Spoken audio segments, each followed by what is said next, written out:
Activating notifications on your BMO bank account can help you stay informed about your transactions and account activity. Follow these steps to set up your notifications easily. Step 1. Log into your BMO account. Visit the BMO bank website or open the BMO mobile app.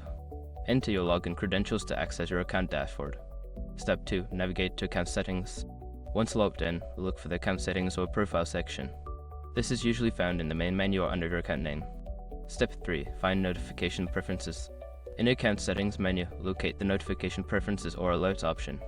Click on this to view your current notification settings. Step 4. Select notification types. Choose the types of notifications you want to receive. Options may include transaction alerts, balance updates, and promotional offers. Check the boxes next to your preferred notifications. Step 5. Save your changes. After selecting your desired notifications, make sure to save your changes. Look for a save or update button at the bottom of the page and click it to confirm your selections. Now you are all set to receive notifications from BMO Bank. This will help you keep track of your account activity and stay informed.